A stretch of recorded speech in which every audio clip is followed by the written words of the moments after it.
கொத்மலை லிலிஸ்லேண்ட் தோட்டத்தில் தொடர்ந்தும் 19 குடும்பங்கள் மண்சரிவு அபாய எச்சரிக்கை உள்ளாகியுள்ளதாக தேசிய கட்டட ஆய்வு நிலையம் குறிப்பிட்டுள்ளது.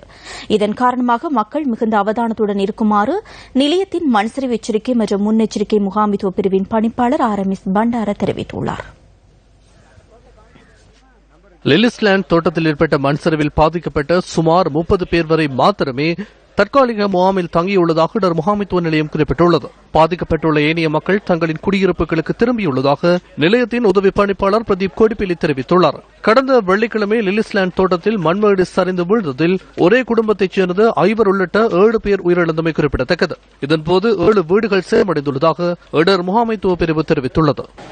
வீட்டில் வந்து நம்மளோட அம்மா, அம்மம்மா, தம்பியோட வைப்பு, தம்பியோட மக, மாமாவோட மக, பக்கத்து வீட்டில் 2 பிள்ளைங்க, மொத்தம் 7 பேர் இன்னைக்கு வந்து இறந்து போயிட்டு இருக்காங்க. இன்னைக்கு வந்து எங்களுக்கு ஒரு இடவசதி இல்லாம நாங்க ரொம்ப கஷ்டப்படுறோம். அம்மாவுக்கு செய்ய வேண்டிய சேவை வந்து எங்களுக்கு செய்யறதுக்கு ஒரு வசதி இல்லாம இருக்கு. 13 நாளைக்கு முன்னுக்கே எங்களுக்கு இந்த வீடு வசதியை செஞ்சு கொடுக்குமாறு எல்லாத்துக்கிட்டையும் தயவு செஞ்சு கேட்டுக்கொள்கிறோம். தூங்கவே எங்களுக்கு பயமா இருக்கு.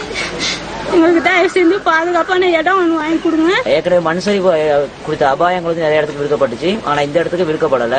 எங்களுக்கு என்ன முக்கியம்னு சொன்னா எங்களுடைய வீடுகள் அமைக்க போகிறது எங்களுக்கு முக்கியமான ஒரு விஷயம் வந்து வீடுகள் தான். ஆனா அதற்கான இடங்களும் இன்னும் கொடுக்கப்படல.